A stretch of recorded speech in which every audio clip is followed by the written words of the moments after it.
creo que vamos a iniciar. Les damos las gracias a todos por participar en esta novena sesión del Seminario Latinoamericano de Colaboración sobre el Enfoque Ontosemiótico. En esta ocasión nos acompaña como conferencista el doctor Ricardo Fabián Espinosa, quien es profesor en Matemática y Cosmografía, licenciado en Didáctica de la Matemática, especialista en Docencia Universitaria y magíster en Docencia Universitaria por la Universidad Nacional del Nordeste Argentina, y es doctor en Ciencias Humanas y Sociales por la Universidad Nacional de Misiones Argentina. El doctor Fabián Espinosa actualmente se desempeña como profesor adjunto en la Facultad de Ciencias Exactas y Naturales y Agrimensura de la Universidad Nacional del Nordeste Argentina, e imparte asignaturas de las áreas de geometría, álgebra y análisis matemático. También se ha desempeñado como profesor titular del Instituto Superior de Formación Docente, Dr. Juan Pujol, en la carrera de profesorado en matemática. Desde hace más de 10 años, el doctor Espinosa integra 2 equipos acreditados de investigación, uno en la Universidad Nacional del Nordeste y el otro en la Universidad Nacional de Villa María, Argentina. También en esta última universidad es codirector del proyecto Configuraciones de clases de matemática, estilos, comprensión de objetos matemáticos e implicancias educativas. El doctor Fabián ha publicado trabajos de educación matemática en revistas especializadas y ha dictado cursos de capacitación docente, conferencias inaugurales, de clausura y especiales en numerosos eventos científicos nacionales e internacionales.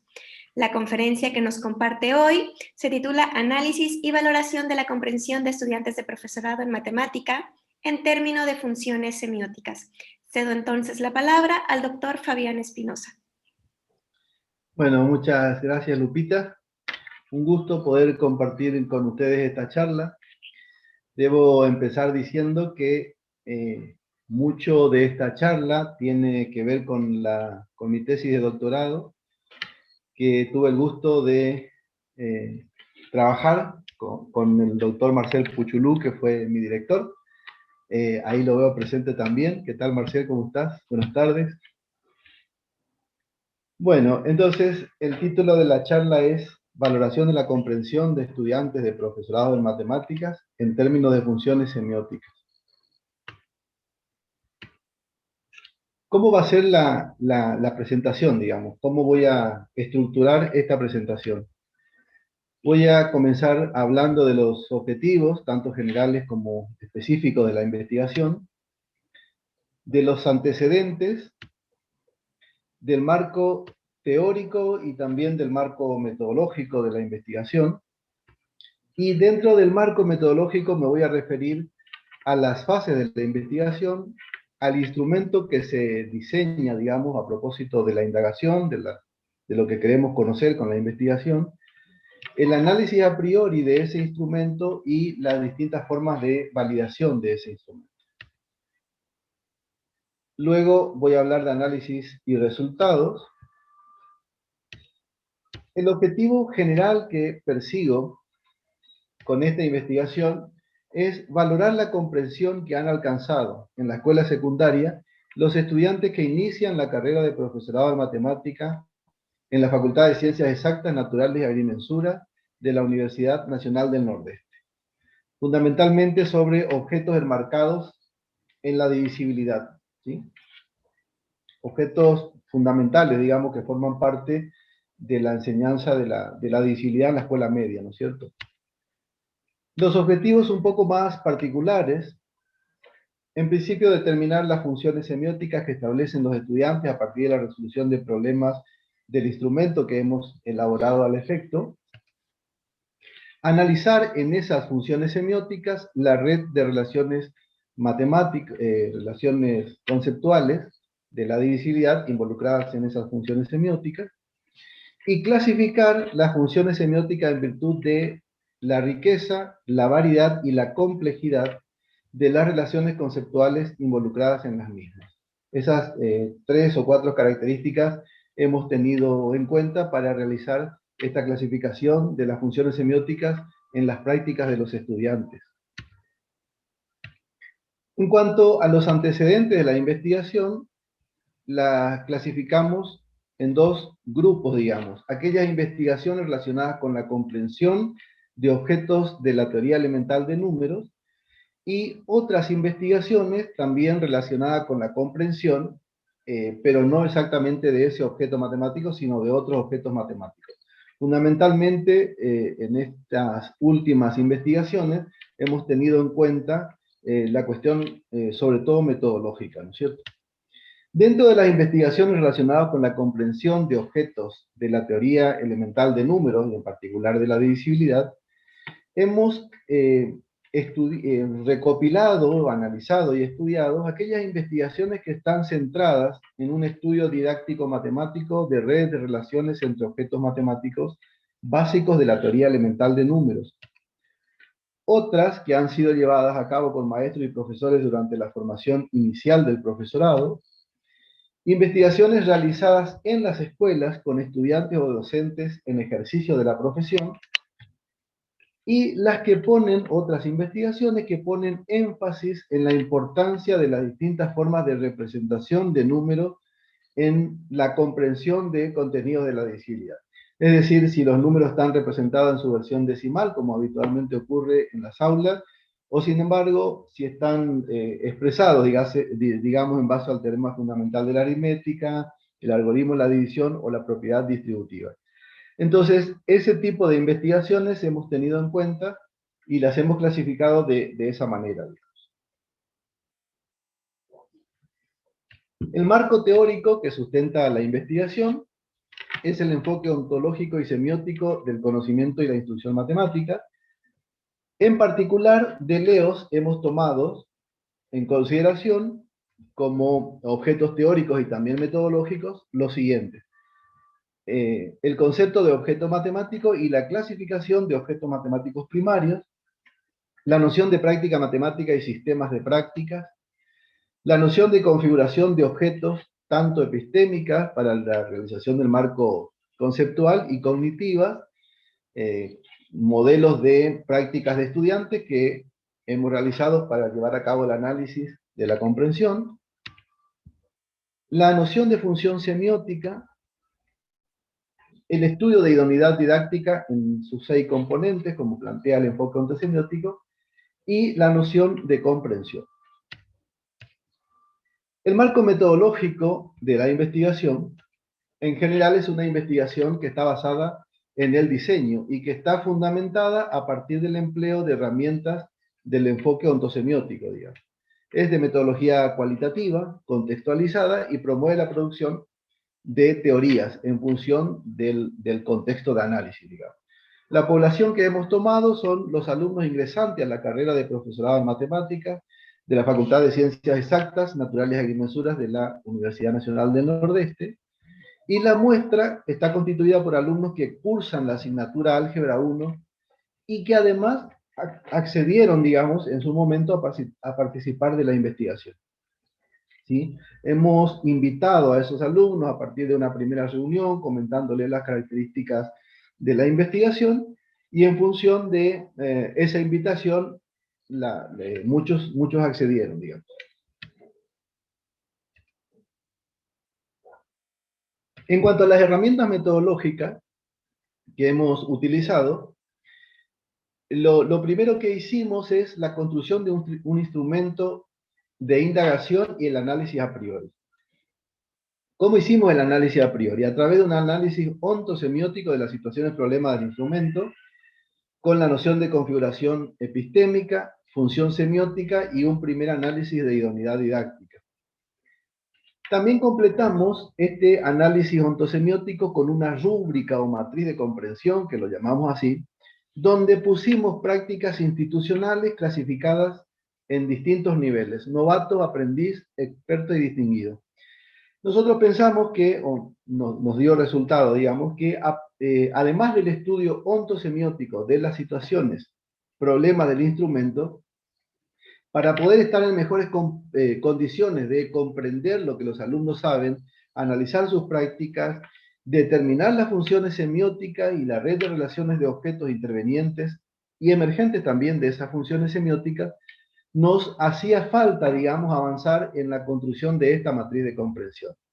En esta matriz de comprensión o desempeño íbamos poniendo prácticas de un alumno, por ejemplo, novato, luego un aprendiz, experto, distinguido, como una evolución de prácticas donde al principio considerábamos prácticas como muy rudimentarias, sentadas prácticas que involucran, por ejemplo, muchas cuestiones de aritmética, cuestiones gráficas, y otras que ocupan o utilizan, involucran y de las que emergen también objetos matemáticos este, digamos, de la teoría de números, de la divisibilidad, ¿no es cierto?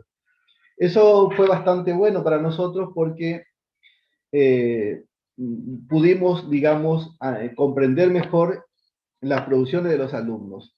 Ya voy a mencionar más adelante que esto de la construcción, digamos, tanto del análisis ontosemiótico como de la matriz de desempeño, no fue un trabajo que solamente se hizo al inicio, sino que formó parte durante de todo el proceso de elaboración de la investigación. Es decir, son trabajos que fueron robusteciéndose, mejorándose, ampliándose, completándose a partir de las idas a las aulas, el trabajo con los alumnos, el análisis de las prácticas, la elaboración de configuraciones cognitivas.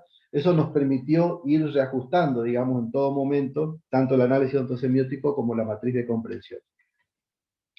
En cuanto al análisis a priori, a posteriori, perdón, hemos realizado a partir de la noción o de la herramienta de configuración cognitiva. Hicimos un análisis ontosemióticos de prácticas personales y completamos con entrevistas complementarias. Me parece que esto fue fundamental en la investigación porque del análisis de las pruebas escritas, muchas veces habían cuestiones que no se comprendían, que hacían falta problematizar de nuevo, entender algunas cuestiones, y entonces el conversar con los alumnos, pedirles explicaciones, nos ayudó bastante. Tal es así que al principio pensaba que a lo mejor de los 20 alumnos que participaron de la experiencia, a muy pocos los iba a entrevistar para completar. Y no fue así.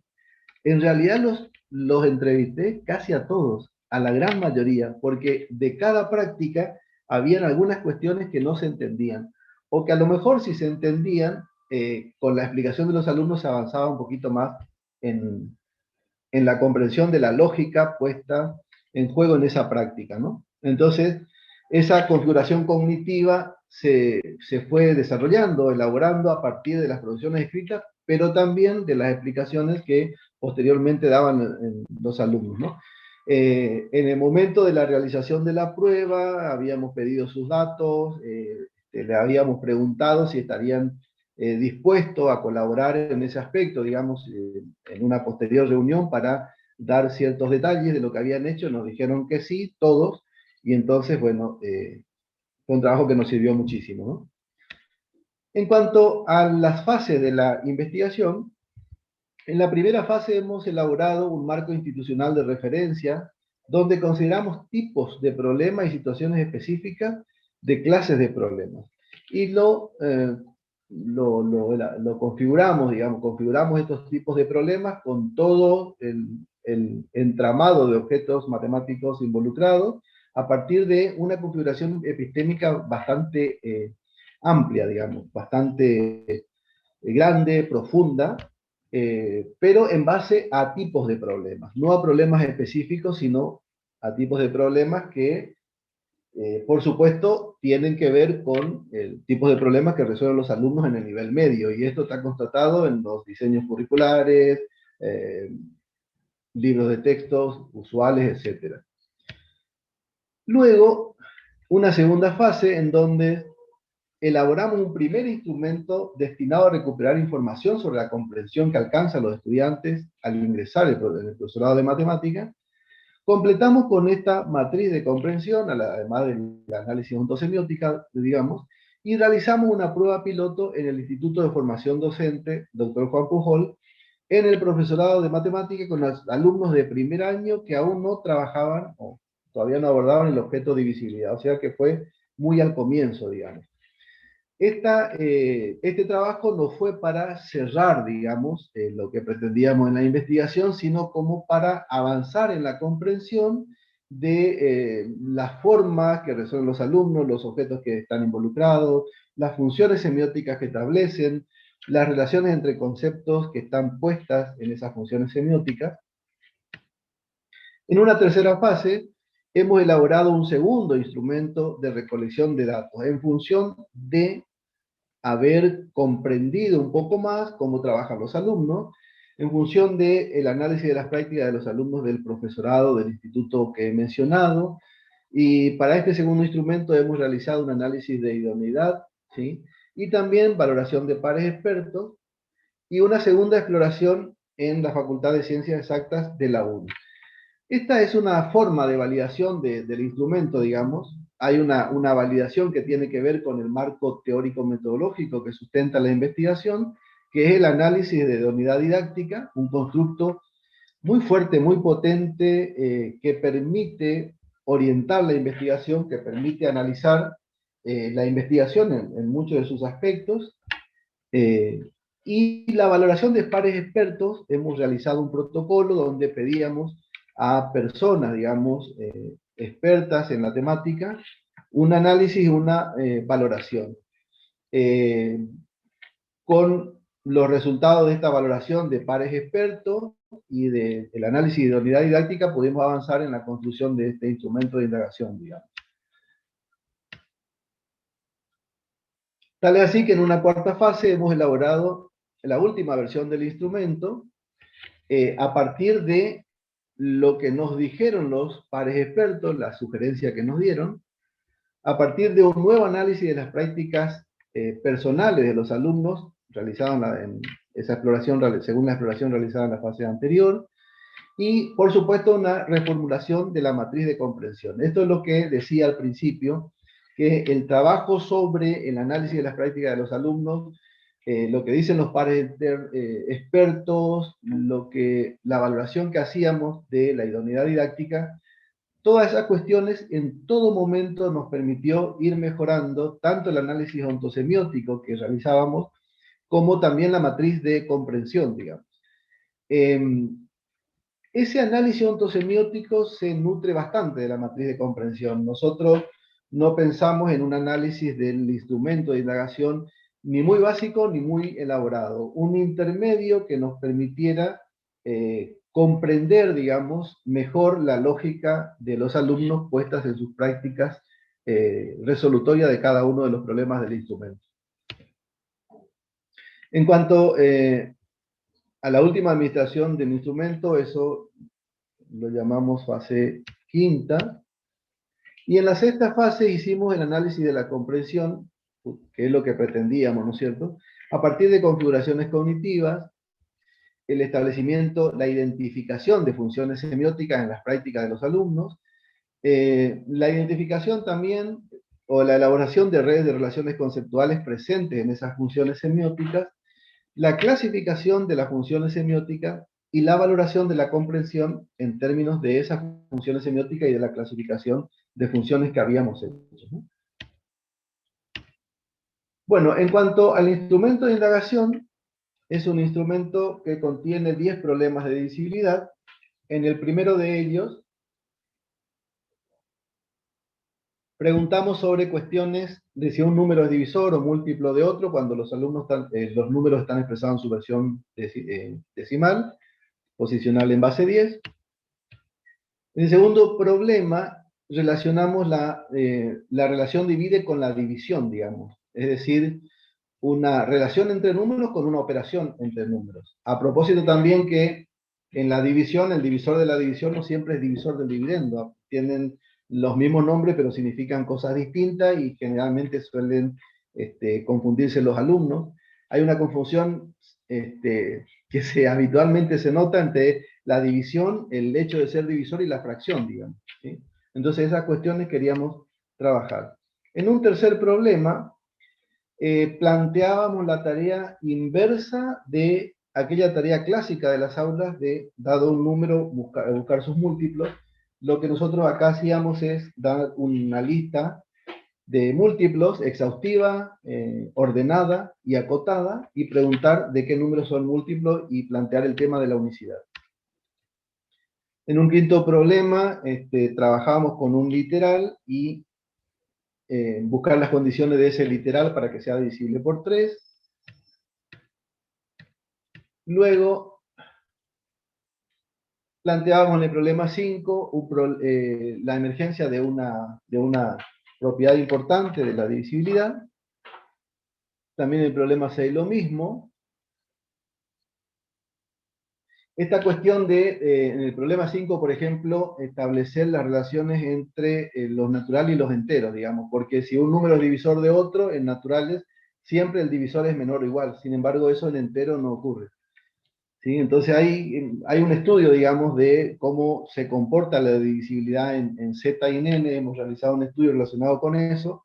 Lamentablemente hay muchas diferencias, no todas ellas las pudimos plantear en un instrumento para que, por el motivo de que el instrumento no fuera tan largo, porque a veces es muy difícil administrar un instrumento muy largo, los alumnos no resuelven, no tienen tiempo, se cansan, etc. En cuanto al problema 7, hemos planteado las mismas cuestiones del problema 1, pero los números ahora expresados en base a la descomposición factorial, el algoritmo de la división, la propiedad distributiva. En el problema 8, también esta tarea inversa de, dado un número, buscar los divisores y determinar cuántos divisores tiene. Ahora decíamos, sabemos que tenemos tanta cantidad de divisores. ¿De qué número se trata? ¿Sí? Acá el tema del producto de primos y la fórmula de la cantidad de divisores es una cosa que pretendíamos.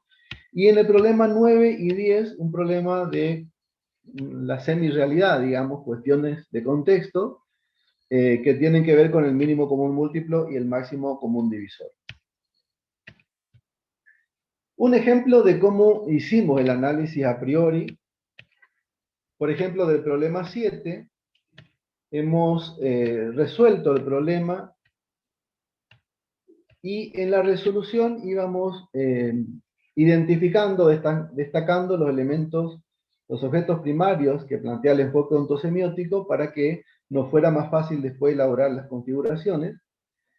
Esta resolución, digamos, que la llamamos experta, no es una resolución, como había dicho anteriormente, ni muy cercana ni muy alejada a lo que pueden hacer los alumnos.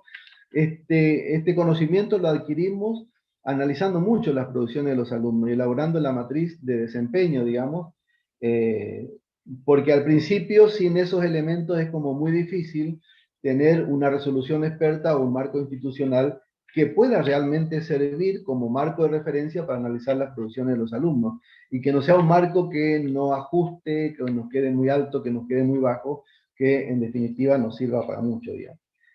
Entonces, de esa resolución, identificando los objetos primarios, hemos luego realizado una configuración epistémica, donde, siguiendo, digamos, el esquema que plantea el enfoque ontosemiótico, la identificación de 6 objetos de significado y las relaciones entre esos objetos. Eso lo hicimos para cada uno de los 10 problemas del instrumento de indagación. O sea, para cada problema estaba la resolución, formando parte del análisis a priori, digamos, el análisis ontosemiótico, es decir, la configuración epistémica, el estudio de las funciones semióticas,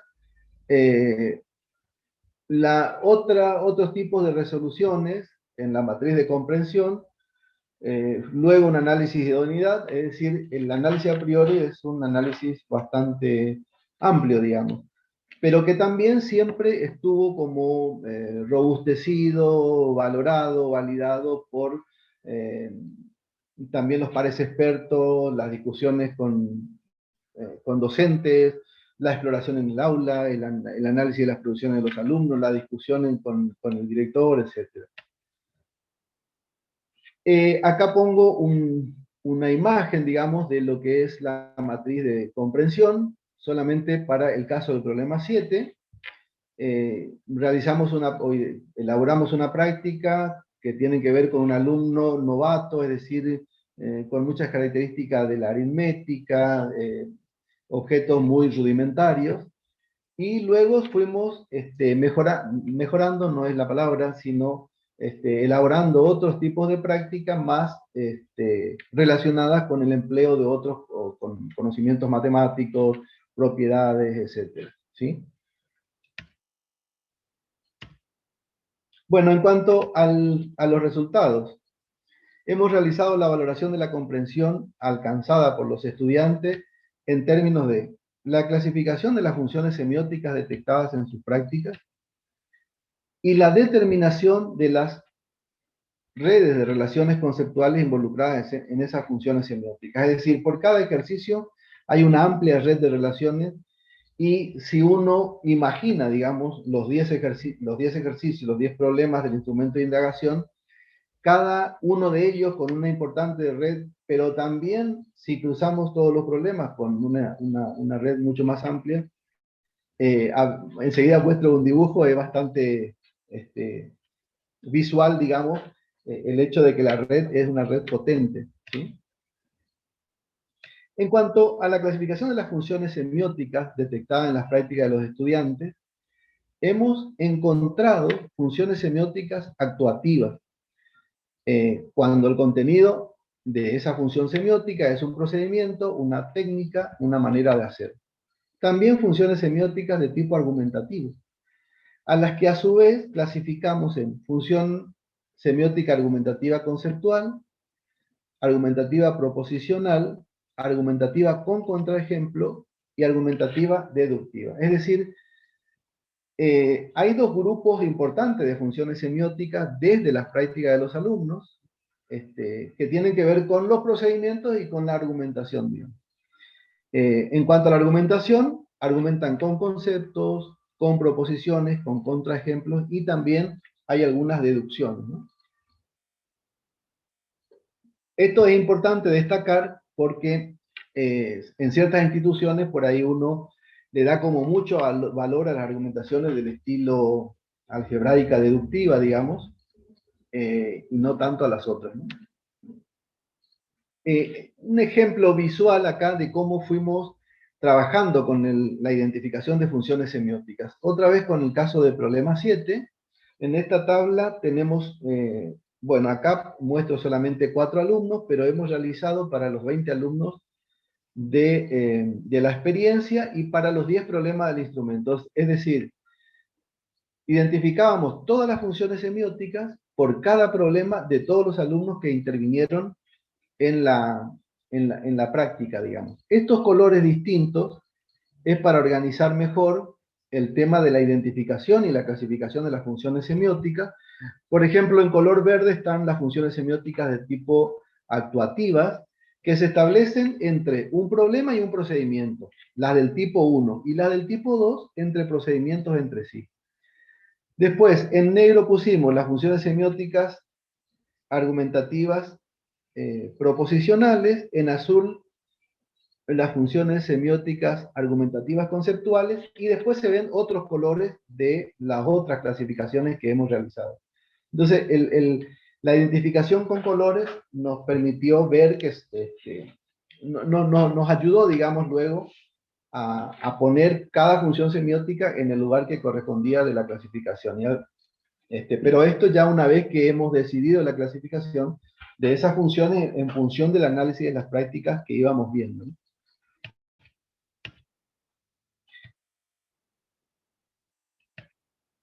Bueno, en cuanto a las redes de relaciones conceptuales involucradas en las funciones semióticas, hemos encontrado redes de relaciones conceptuales en las funciones semióticas actuativas, también en las argumentativas, del tipo conceptual, proposicional y con contraejemplo, y también dentro de las deductivas. Es decir, podríamos no encontrar redes de relaciones, digamos, ¿sí? Pero sí aparecieron todas. En cuanto, por ejemplo, en este caso, en cuanto a las redes de relaciones conceptuales involucradas en las funciones semióticas, están, por ejemplo, las del tipo que relaciona un problema con un procedimiento, ¿sí? Por ejemplo, esta función semiótica que relaciona el problema de determinar de cuáles números son múltiplos los números de una lista acotada, ordenada y exhaustiva de múltiplos, y el procedimiento consistente en, o sea, para ese problema emplean varios procedimientos los alumnos. Restan dos múltiplos consecutivos y le daba 19, ¿sí? O sea, 19 es el número del cual se conocía esa lista de múltiplos. Buscar por tanteo un divisor común de todos esos números, el tanteo utilizaban mucho también. Buscar un número que sumado a un múltiplo de el múltiplo siguiente, o sea, todas esas cosas con mucho significado y una profunda comprensión de cómo se desarrollan los múltiplos, cómo se encuentran los múltiplos de un número, digamos. Inclusive ahora estábamos planteando la tarea inversa, ¿no? O también, que fueron muy pocos lo que hicieron, pero aparecieron técnicas como la descomposición factorial prima de todos los múltiplos. En esa descomposición factorial prima había un primo que se repetía en todas las descomposiciones factoriales, que era el caso del 19, y de esa manera se identificaba a ese número como el número del cual esa lista era múltiplo, ¿no? Entonces, en esta función semiótica de ese problema hemos encontrado funciones semióticas que relacionan el problema con procedimiento, o también funciones semióticas que, en relación con ese mismo problema, relacionan procedimientos entre sí, ¿sí?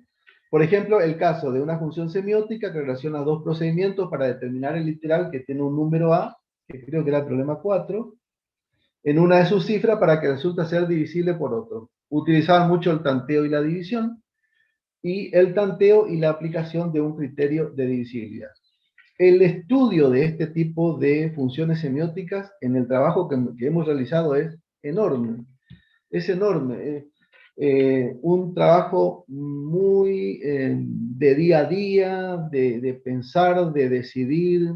eh, Nos llevó mucho tiempo, pero también nos trajo mucho conocimiento. Yo solamente pongo un ejemplo de la gran cantidad de funciones semióticas que hemos detectado y de las relaciones entre objetos presentes, digamos, en esas funciones semióticas. En cuanto a redes de relaciones conceptuales involucradas en las funciones semióticas argumentativas, tanto conceptuales, proposicionales y con contraejemplos, hemos encontrado funciones semióticas que relacionan tipos de problemas con argumentos, o las que relacionan procedimientos y argumentos. Y en cuanto a la red de relaciones conceptuales involucradas en las funciones semióticas del tipo argumentativa deductiva, hemos encontrado funciones semióticas que relacionan el problema con ciertas argumentaciones deductivas.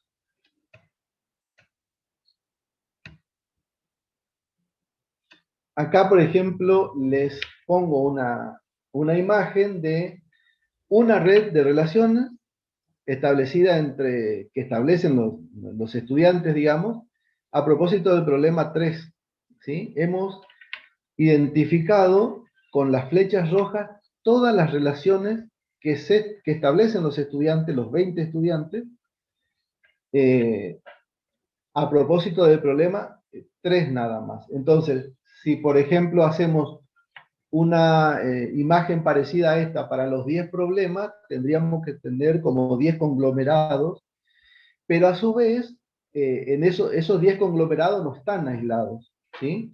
Porque a su vez, por ejemplo, la definición de divisor que utilizan para problema 1 se relaciona fuertemente con la definición de divisor o el procedimiento que utilizan para otro problema, en lo que hay que identificar también divisores, o hay que reconocer si un número es divisor de otro. Entonces, estos conglomerados no son aislados, sino que forman una gran red que para un problema se puede mostrar en una hoja, digamos. Para 10 problemas es como un poco más difícil, por ahí hay que imaginarse. Eh, lo que nosotros queríamos era conocer lo que los alumnos saben, no lo que no saben. Y tampoco estábamos identificando el trabajo de cada alumno en particular. Por eso hemos trabajado con todas las funciones semióticas de todos los alumnos, porque queríamos saber en general para ese grupo las funciones semióticas que establecen, en función de eso la comprensión, digamos. Bueno, en cuanto a qué queda por hacer, algo que podría quedar para hacer, entre otras cosas, por ejemplo, desarrollar la investigación en otros contextos, ¿sí? Eh, con otras características, con otros diseños, con otros tipos de prácticas, con otros tipos de enseñanza de alumnos quizás.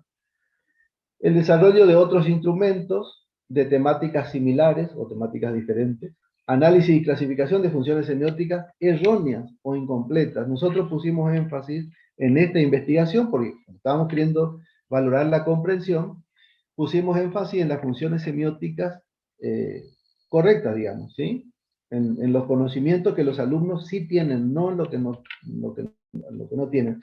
Pero, por ejemplo, el análisis de funciones semióticas erróneas, incompletas, también podría ayudar a caracterizar las prácticas de los estudiantes, quizás desde otro punto de vista, ¿no? También la elaboración de actividades de enseñanza que promueven la emergencia de relaciones conceptuales determinadas, la realización de un estudio temporal del desarrollo de la construcción de significado de visibilidad en cada estudiante, es decir, están identificados los estudiantes que formaron parte de la práctica, digamos, podríamos a seguir estudiando el desarrollo conceptual sobre la temática en cuestión de esos alumnos, es otra posibilidad. Acá no está anotado, pero por ejemplo, algo que se puede hacer también es emplear, yo lo estoy haciendo con mi grupo de investigación de la facultad, donde estudiamos cuestiones que tienen que ver con la estadística aplicada a la educación, poder pasar el instrumento por una gran cantidad de alumnos. De hecho, nosotros lo hicimos en el 2020, el año pasado, con los alumnos que ingresan a ingeniería, que son más de 300, y para números grandes hemos trabajado con la técnica de análisis estadístico implicativo. Esa técnica de análisis estadístico implicativo nos proporciona, digamos, en función de una tabulación, primero hay que corregir las prácticas, tabular con ceros y unos, por si son correctos o incorrectas, digamos, esa es una forma, y luego trabajar con un SOP que nos permite explicitar ciertas relaciones de cuasi implicaciones, digamos, no necesariamente implicaciones, porque no son implicaciones matemáticas, y nos facilita un gran número de relaciones conceptuales que los alumnos establecen, y eso ayuda mucho, digamos, porque imagínense que trabajar con pocos alumnos, determinar las funciones semióticas que establecen, es una dificultad importante.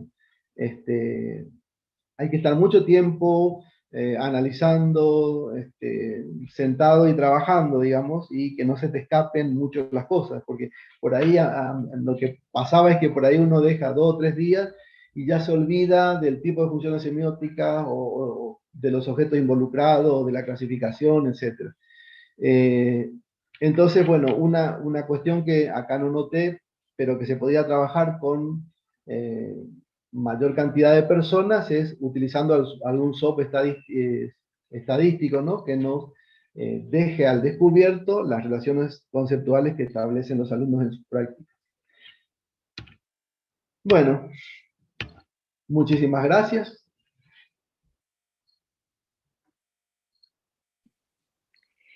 Gracias, doctor Fabián Espinosa, por su conferencia.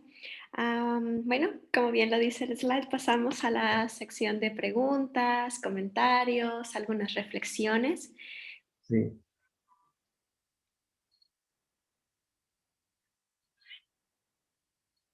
Le damos la palabra a Mayra Uribe.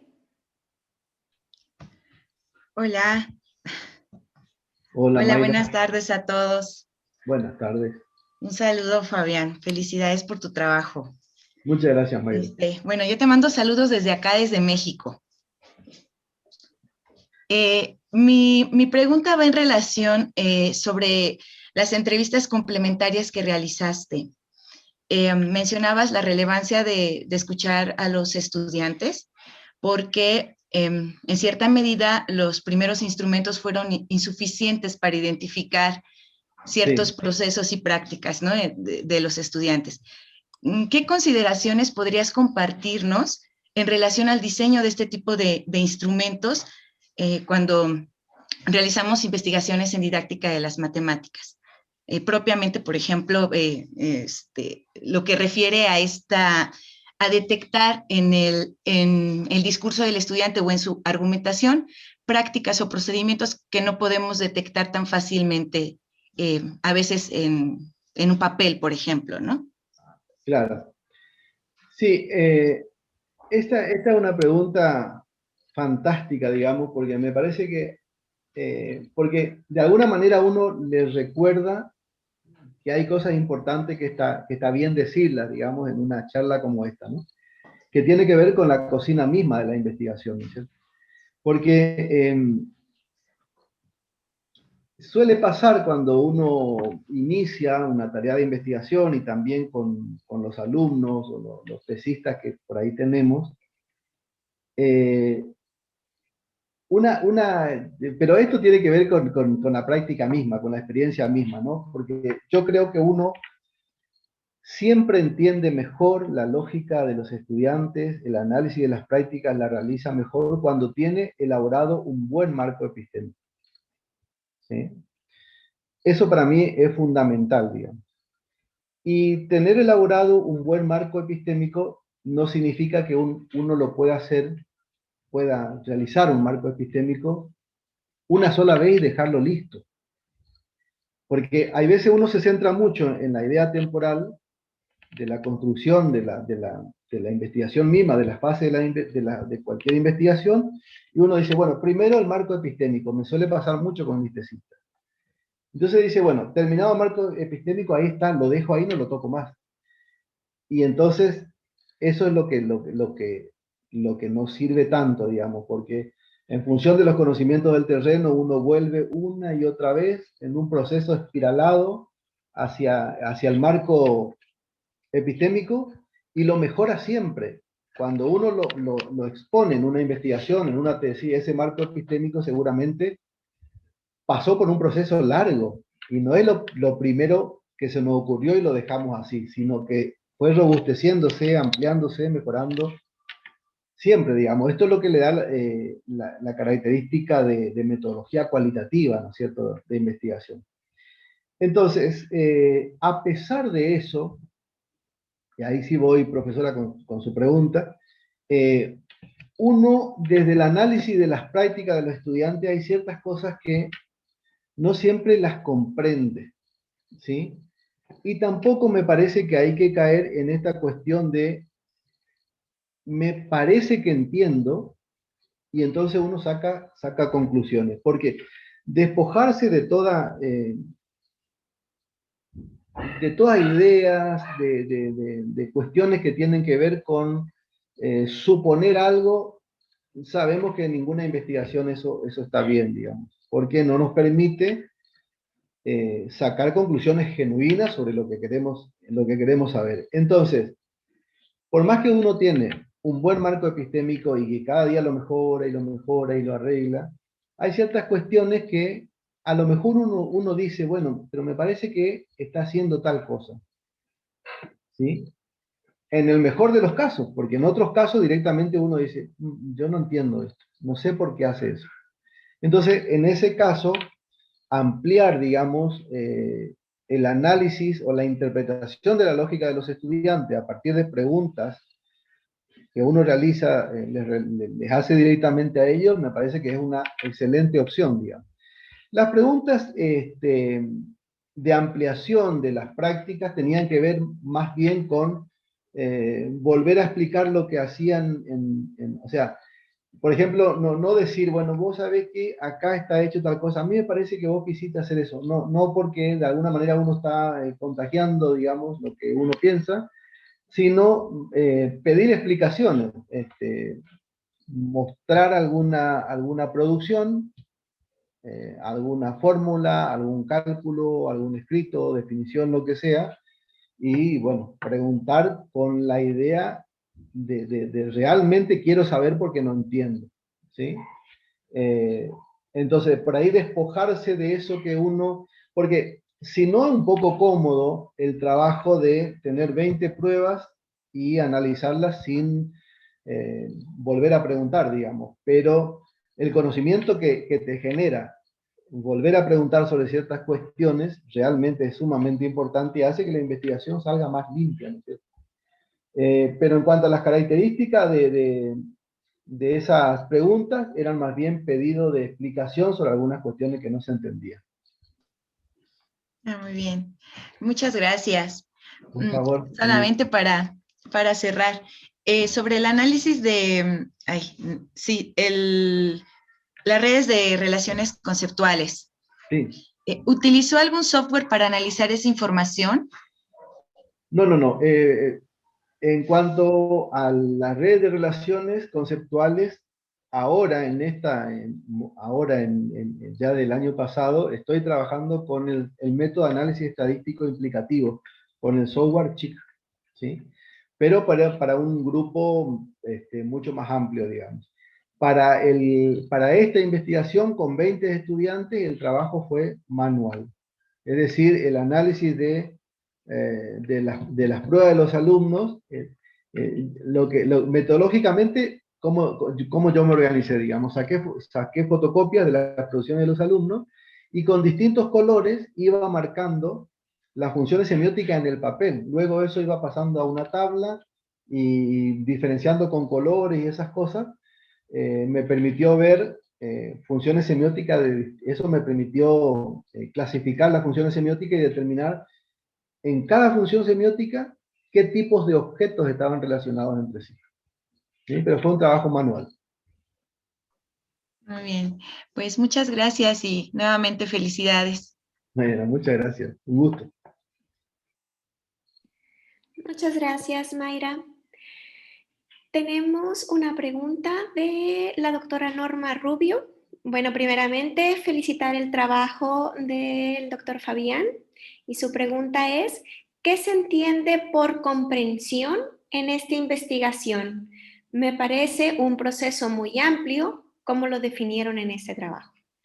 Sí, tomamos el concepto de comprensión desde Leos, digamos, ¿sí? Y definimos, caracterizamos, entendemos la comprensión desde el punto de vista que lo entiende Leos a partir de las funciones semióticas que los alumnos pueden elaborar, digamos, a propósito de la resolución de una cierta cuestión. ¿Sí? Desde ese punto de vista, analizamos la comprensión, digamos. Y por ahí, ya me quedó bastante lejos, pero...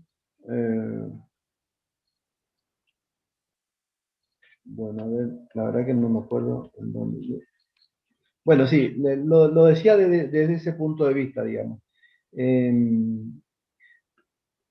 Uno cuando hace este tipo de trabajo y se centra en el estudio de funciones semióticas, se da cuenta, digamos, en el proceso mismo de la elaboración de la investigación, si las funciones semióticas son solamente del estilo procedimental, ¿sí?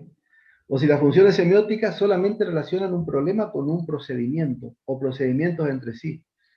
Si no hay funciones semióticas argumentativas, si las funciones semióticas son escasas, ¿sí?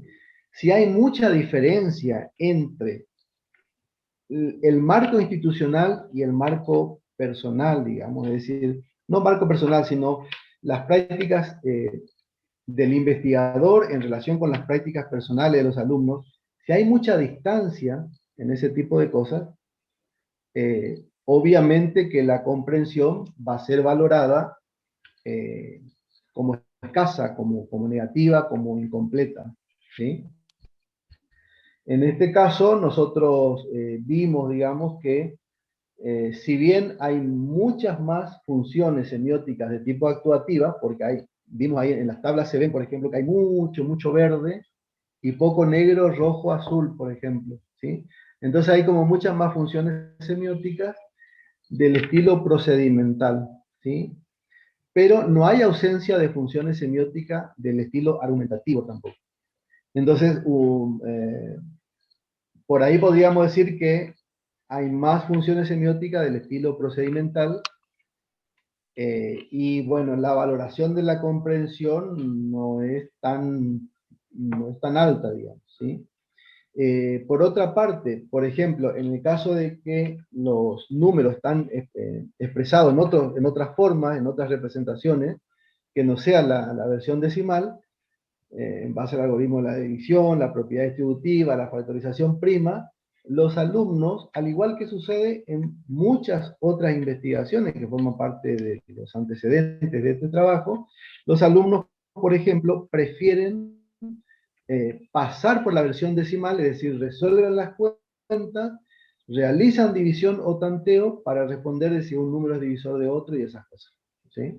Entonces, en el proceso mismo de identificar las funciones semióticas, clasificar las funciones semióticas, identificar las redes entre objetos primarios que están presentes en esas funciones semióticas, ya uno va formándose una valoración de la comprensión que tienen los estudiantes. En el trabajo hay como un escrito importante, digamos, sobre justamente la valoración de la comprensión en términos de funciones semióticas. Gracias, Fabián. Hay mucho Por ruido, favor. por eso no te hice la pregunta directamente. Ahorita ya cesó el ruido, pero están pasando todos por mi calle. Pero muchas gracias. Sí, ok. No, un gusto. Gracias. Al respecto también tenemos unos comentarios en el chat.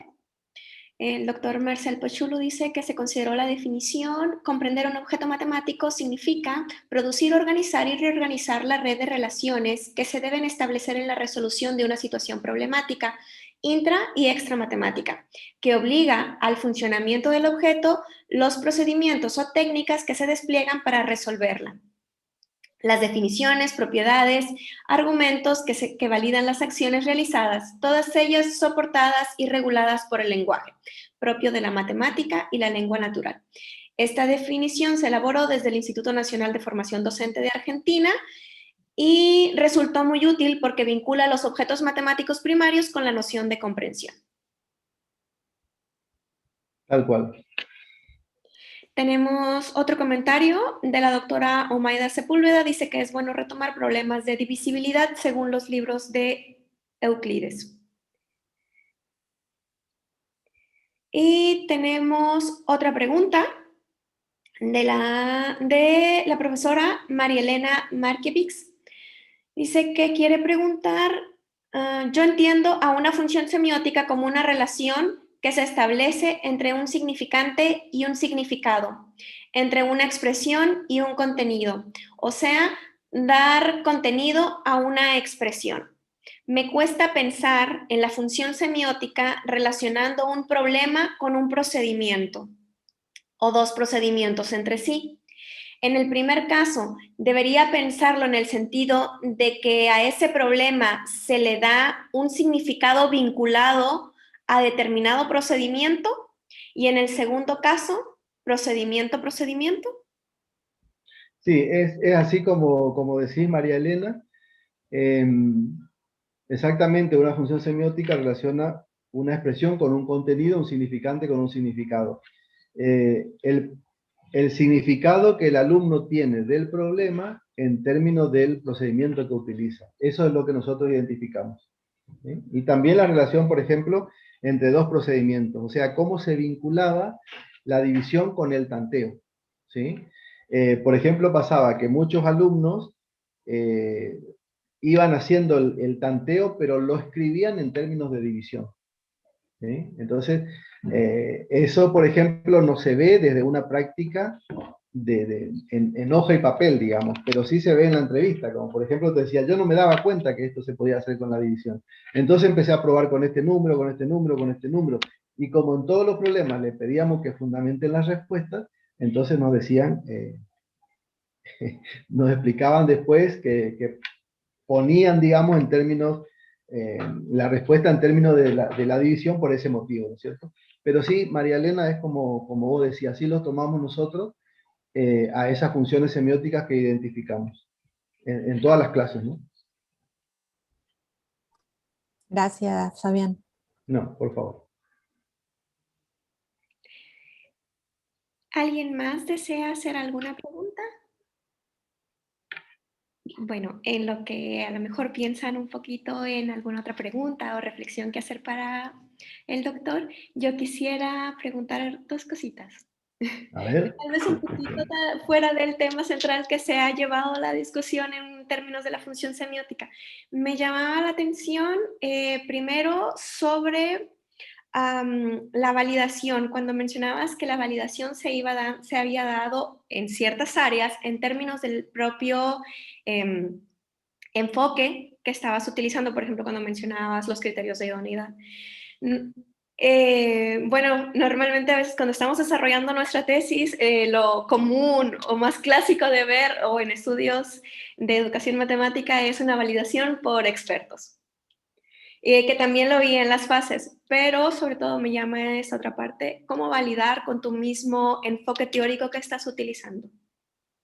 Sí, pueden haber otros instrumentos de validación. También pueden aparecer las validaciones de tipo estadístico, ¿sí? Que ahora se está utilizando mucho, digamos, no sé si mucho, pero en algunos trabajos se ve que hay avances, digamos, en la validación de tipo estadístico, ¿no es cierto? Que en este trabajo nosotros lo pensamos, pero no lo realizamos. La validación por pares expertos me parece que queda un poco clara, digamos, porque uno les pide en particular que miren varias cosas, digamos. De alguna manera es como que comparte un instructivo de qué cosas le gustaría que el experto mire, ¿sí?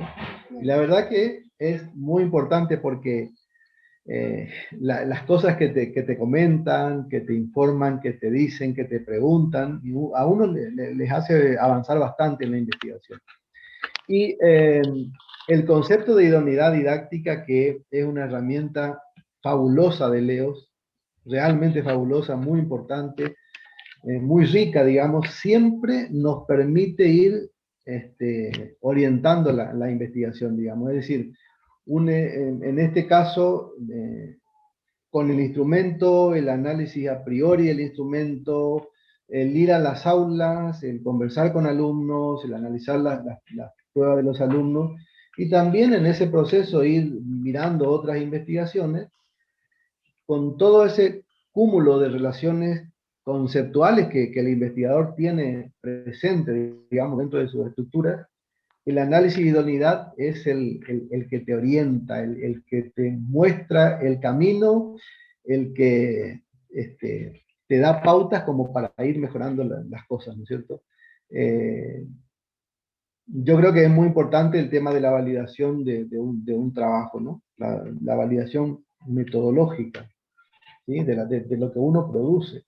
Porque la producción puede ser, por ejemplo, un instrumento de evaluación, un instrumento como este, donde uno quería comprender lo que los alumnos saben a propósito de estos problemas. Puede ser una secuencia didáctica también, ¿sí? Entonces, siempre es importante tener mínimos criterios como para apreciar y valorar que lo que uno está haciendo eh, tiene cierta aceptación, digamos, ¿sí? Claro.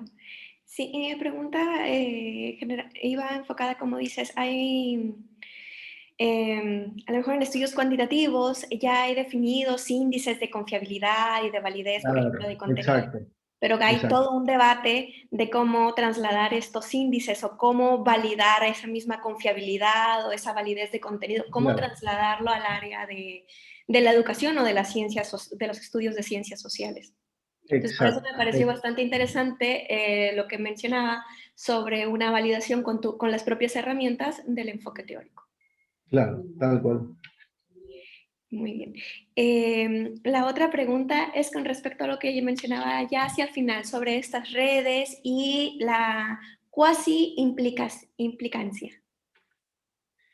Claro, porque o sea, el método de análisis estadístico implicativo eh, lo que hace es trabajar sobre pero eso no está hecho en este trabajo, es una tarea que lo estoy haciendo ahora con mi equipo de investigación.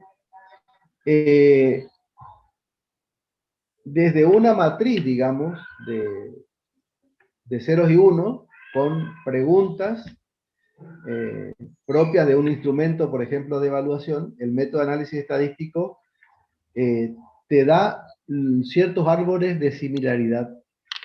En esos árboles de similaridad aparecen ciertas flechitas con distintos colores, por ejemplo, verde, azul y rojo. Las verdes son las de menos intensidad y las rojas son las de más intensidad. Por ejemplo, la de mayor intensidad significa que muchos alumnos, la gran cantidad de alumnos que resolvieron bien una pregunta, resuelven bien otra pregunta, de otro problema relacionado. Entonces, cuando uno ve, por ejemplo, el árbol de similaridad que dice el 1C implica el 5D, por ejemplo, significa que todos los que respondieron, no todos, perdón, la gran mayoría que respondió bien el 1C, respondió bien el 5C. ¿Sí? Esa es una, ¿por qué es una cuasi implicación? Porque no habla de todos los alumnos que resolvieron el 1C, implica que todos resolvieron el 5C. Hablan de una gran cantidad. ¿Sí? Por eso es que a veces hay mayor relación entre una pregunta y otra, y eso en el CHIC, que es el programita asociado, detecta a partir de colores más, por ejemplo, el rojo significa que hay una fuerte relación, digamos, entre esas cuestiones. Pero por supuesto, les toca después al investigador entender por qué hay una fuerte relación entre el 1C y el 5C. Y ahí entra el investigador a analizar todas las cuestiones que tienen que ver con el análisis didáctico en educación matemática, digamos, ¿sí? ¿Qué objetos están involucrados en el 1C y cuáles están involucrados en el 1D? ¿Qué técnicas pueden servir para resolver los dos problemas, el tipo de argumentación y esas cosas? O sea, como siempre ocurre, el método, la técnica estadística te muestra ciertas cosas, pero el análisis didáctico después lo tiene que hacer el investigador, digamos. Y hay ya algunos trabajos que parece que el análisis estadístico implicativo surgió en el ámbito de la didáctica de la matemática en Francia, digamos. Y ya hay muchos trabajos que se relacionan con esto. De hecho, hay un trabajo de Baudy Pascual, de Samuel Baudy Pascual, que trabaja sobre cuestiones relacionadas con la divisibilidad también, donde realiza un análisis estadístico implicativo, saca conclusiones importantes. Muy interesante. Muchas gracias. Por ¿Alguien favor. tiene alguna pregunta o comentario? Si no hay más preguntas, creo que vi. Mayra Uribe dice que sí podríamos compartir referentes sobre el análisis estadístico implicativo. Sí, bueno, mi equipo de investigación de acá trabaja, ya tiene varios trabajos sobre eso. La tesis de Baudy Pascual, Samuel Baudy Pascual, no la tesis, porque en la tesis no realizó un análisis estadístico implicativo, lo hizo después. Después, autores como Regine Graf, y bueno, lo que pasa es que es un método nuevo. Yo podría hacer una lista, digamos, si la profesora se comunica conmigo, no sé si por ahí puedo dejar mi mail, Claro. y sí, les paso referencia. De todas maneras, por ejemplo, colocando así en el Google, análisis estadístico implicativo en educación matemática o en didáctica de las matemáticas, salen muchos trabajos. Nosotros hemos, el año pasado, publicado un trabajo sobre análisis, sobre este tipo de análisis, ¿no? En una revista de Brasil. Pero sí, les puedo compartir la referencia y también otros autores que en muchos congresos de Latinoamérica ya se está empezando a hablar de este análisis, en el ámbito siempre de la educación matemática, ¿no? Pero sí, le puedo facilitar, profe, después, si usted me escribe. Puedo poner mi correo por ahí.